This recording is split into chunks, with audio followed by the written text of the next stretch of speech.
Now, one of the things that I liked about going this route is, for one, I can do a really kind of clean and integrated looking design where my toolbox will sit on top of the lower toolbox, and I can even have it latch on there, so that if you wanted to haul it somewhere, you can just kick it up onto the wheels or what have you,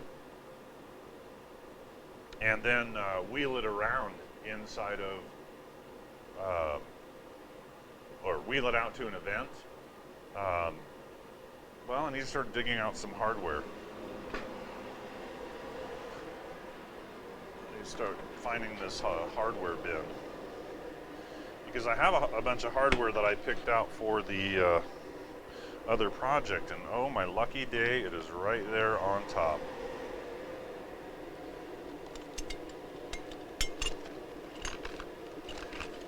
So I'm probably going to be able to use a lot of this hardware. And yeah, we're going to start spreading it out. Okay, so one of the things that I have are these wheels.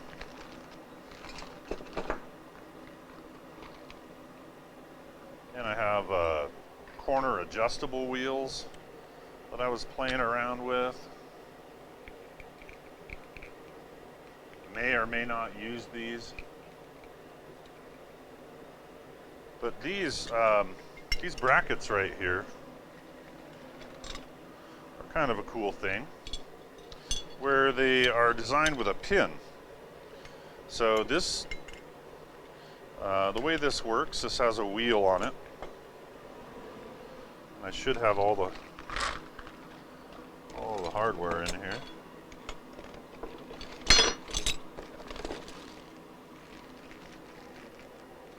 Yeah, there's the nuts and everything for it. Let me open this up.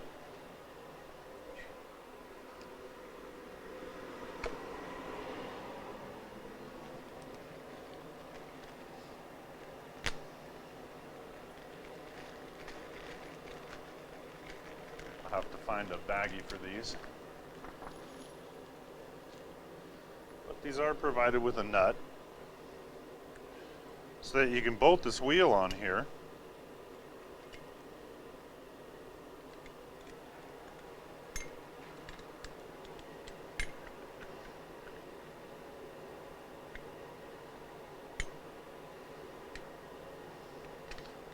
So the way this works,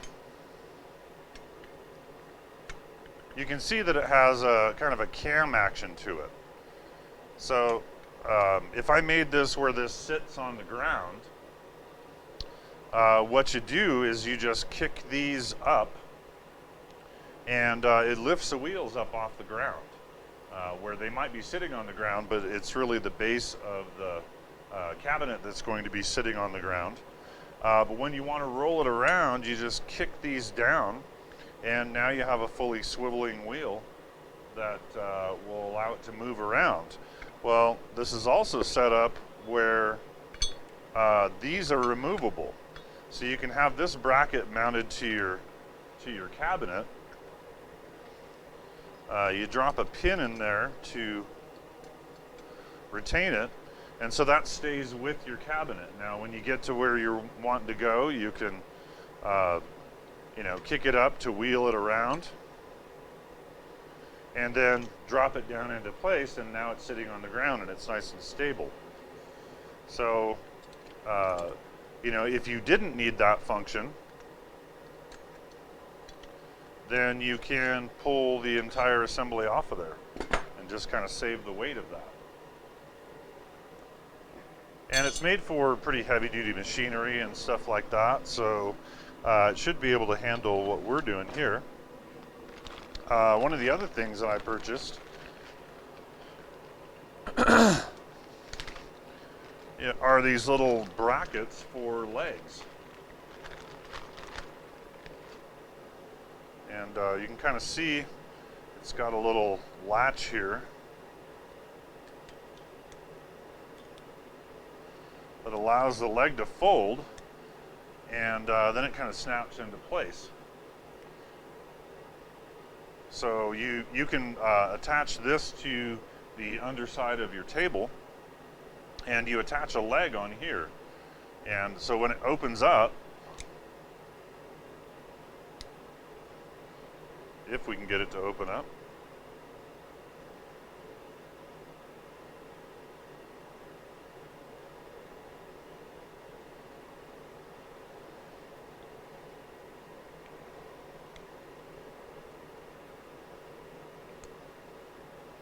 there we go.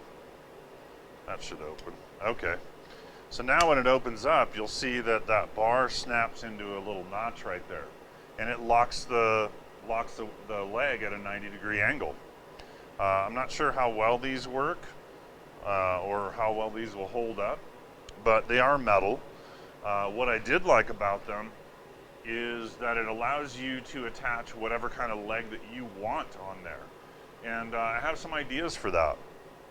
Looking at her design, well, the front of the drawers will have a cover, and that cover will attach to the side and also have a pair of legs that fold out of it, and then it will hook onto the side of the cabinet, and that's what forms your work surface. Well, I would actually like to design it where there's both a front cover and a back cover.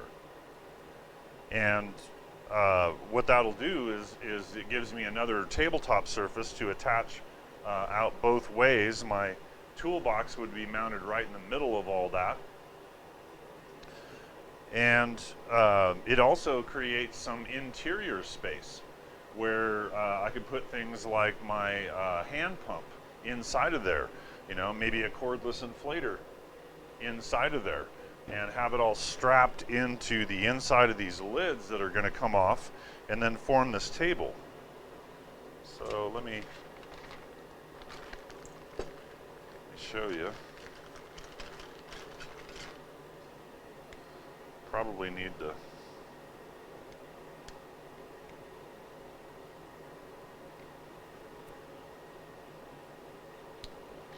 okay, I'm seeing how that works now. Alright, so we'll put that back. So the table can have some depth here. And what that does is it accomplishes a couple of things.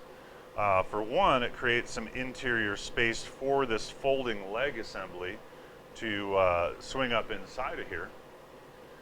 But that doesn't necessarily take up all the space on the inside.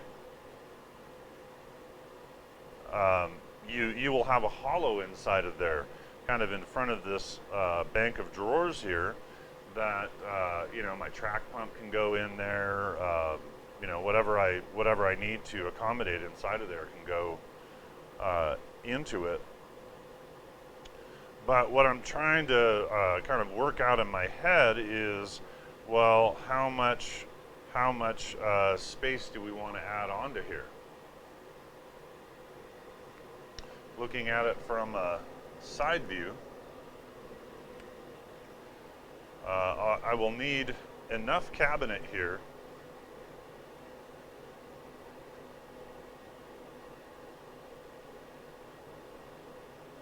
to have my toolbox sitting on the top of it. And it would be best if it flushed out here in the front. So do I make it so that the cover here just attaches onto here?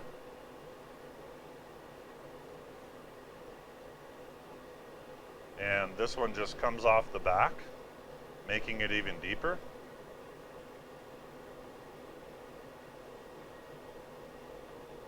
I'm not really sure. That could end up making it significantly deeper, like, what is that, 16 and a quarter right now. If the top is even 3 inches deep, that's another 6 inches. 22 and a quarter inches deep. Yeah, that's still not getting too bad.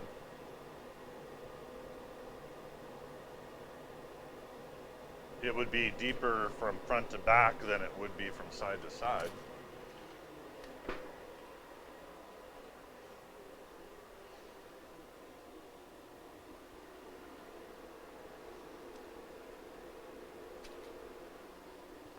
And it looks like I need about 4 inches of depth from my pump.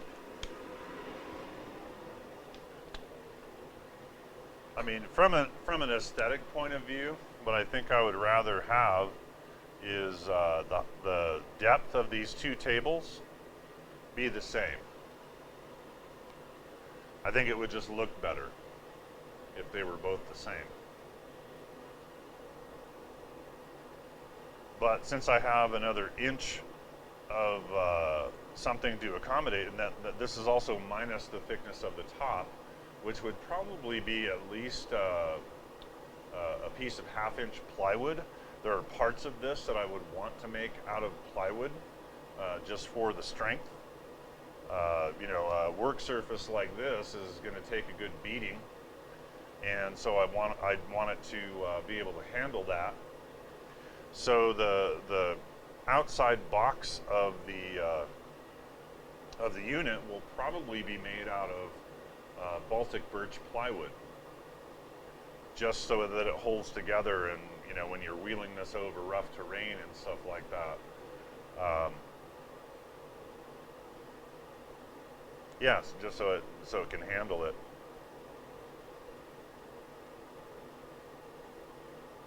Now another thing to work out is, well, I kind of showed you where the wheel location is on my other cart. Where do I put the wheels on this?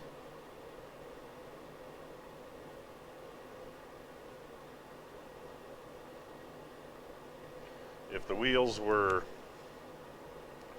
kind of off the back side here, like the full wheel, even if it just overlapped this a little bit, so that the whole thing can drop onto the ground, and then you would tilt it back to get it up on this wheel. That's all fine and good, but where does that wheel go? This right here is one of my tabletops. So it's kind of like the wheel needs to be,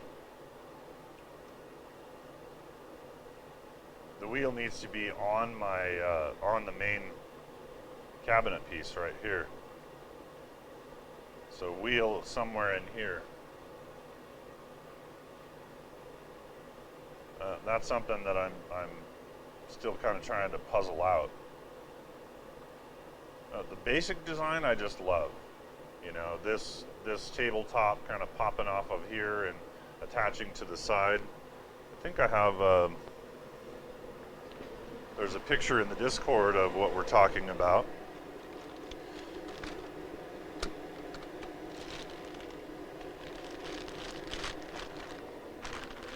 But say I use something like this.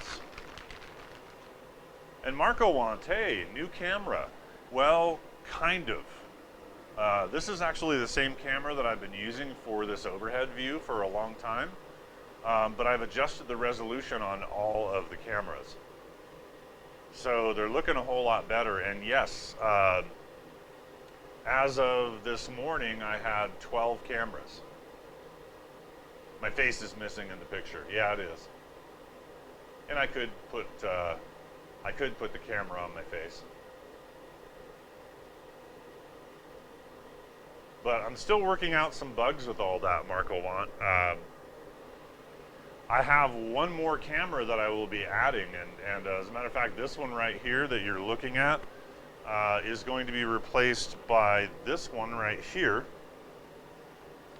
which is it's a Logitech C920, but it has the Kuro Keisu case modification done to it, where I took the guts out of the Logitech C920, put it into this casing, and then you can swap out the lenses. So what I'm probably going to be doing is replacing the camera that's right above me with one that has a zoom lens on it and manual focus, because if I don't reset this camera before every stream, it reverts back to autofocus and it just kind of focuses in and out the whole time. So it should fix that issue. It did not work so well on the POV rig, and so what I did is I ordered a sports camera by a company called Akaso, and it's like a GoPro knockoff, but it does one thing that the GoPro doesn't, and that's function as a webcam. And so with this being its own computer system all by itself, I'll be able to plug into that new camera just with a USB. It will give it power and data connection back to the computer right here. And probably the best thing of all is it has built-in image stabilization. That's why this really didn't work, is, you know, when you move around with this over your shoulders, the picture gets really, really shaky, and it gives people motion sickness. So should resolve that to some extent. And then I also have on my Amazon wish list a gimbal by a company called Feiyu. And so it's a mechanical stabilizer made for kind of the same thing, action cams and stuff like that. And between the two, it should give a pretty smooth picture with this rig. But we tested this earlier this week, and I streamed for about an hour and 45 minutes on it, while I was doing all my computer upgrades to my main streaming computer. Anywho. Yeah, I also have a little fisheye camera that's going to be aimed back at my face for this rig.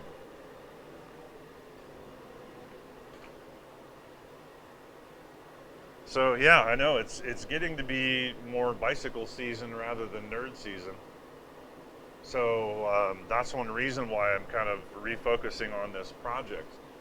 Just this morning, I sent an email off to the promoter of an event. The event is called the Stonewall Century, and I've been doing neutral support for this event on and off for about the past 5 years. And like one year I didn't go at all. Another year I sent somebody else because I couldn't get off of work, because another co-worker at the bike shop was getting married. But in any case, I'm back again. The event is back again, and I'm back again. And this year I decided to make a change. I usually bring my wife with me to these events.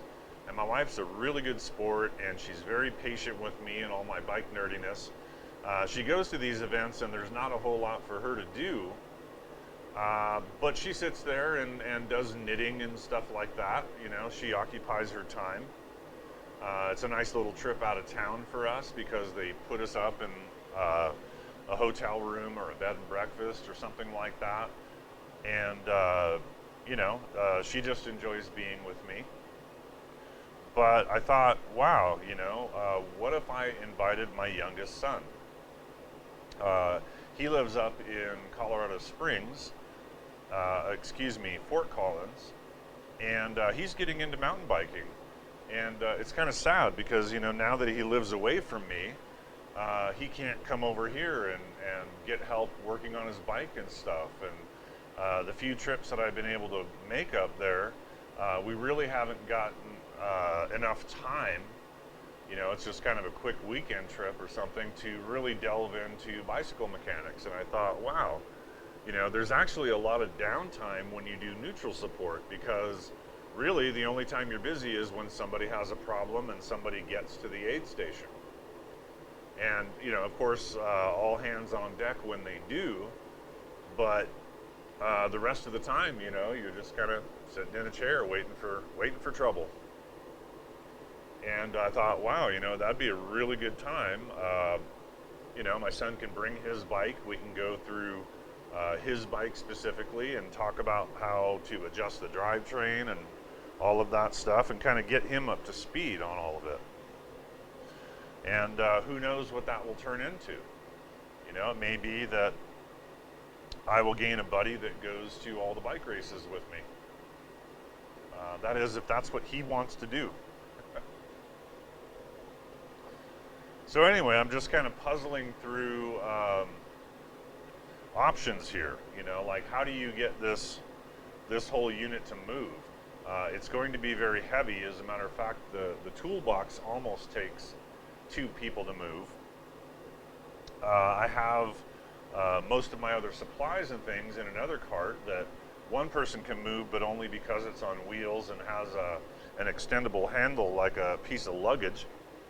And so it always takes a couple of trips. And I think if I could get this set up, you know, you could just about pare it down where all of my tools and supplies could be hauled in one trip. Now, for an event like what I was talking about, yeah, there's a bunch more. You know, we have a pop-up tent to set up and chairs, and I usually throw up a table, and I have a bike stand so that people can park their bike when they come to the aid station. There's a lot more gear, but there's a lot of events that I would go to where if I just brought this, I would have everything that I need. And Murder, hey, how are you doing? I'm surprised you didn't host me that time. Wow, Murder here in person. What's going on, my friend? You're doing great. I'm glad to hear it. I've been kind of reading about some of your adventures. I can't say that I've delved into all the video coverage and everything just as yet, but I'm proud of you, man. I'm glad you're out there living life and loving living.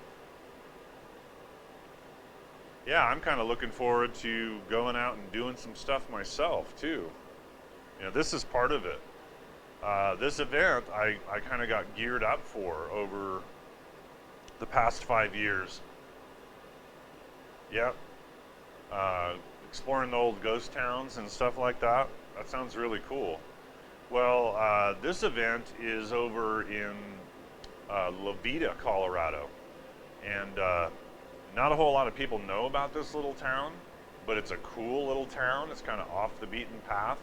Like you're not going to La Vida because you're going somewhere else.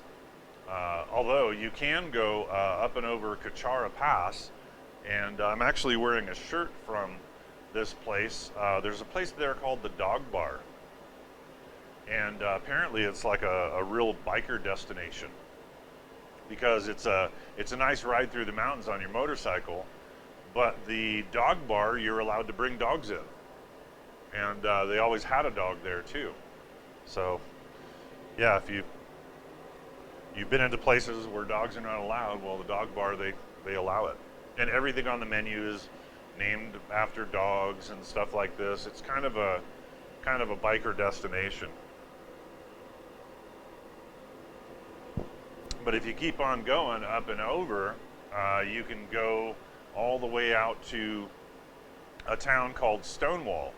And now you're kind of diving into eastern Colorado, almost the plains.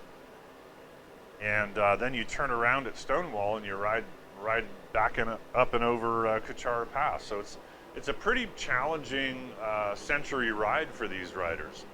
And the thing is, because it's this little out-of-the-way town, they have no resources. They don't have a bike shop there. They have me and anybody else there who's willing to volunteer. And so I try to go as self-contained and prepared as I possibly can. Also, because I've been hauling, like, I don't mean to put it that way, I've gone with my wife pretty much every other trip. Well, I need to bring enough stuff that she is comfortable. So my pop-up tent has sides that I can put up, you know, in case it gets windy. I bring a really nice, I found a folding rocking chair that she sits in and does her knitting while we're out at these events. You know, I have to bring a cooler with snacks and drinks and all that stuff, even though we are actually at a food aid station. I still try to be completely self-contained with all of that. And so it's a lot of gear to haul, and I'm really wanting to also here in the studio, because I mix it up. You know, I do woodworking projects and computer projects. The goal here is to have a little workstation like this that is all of my bike stuff.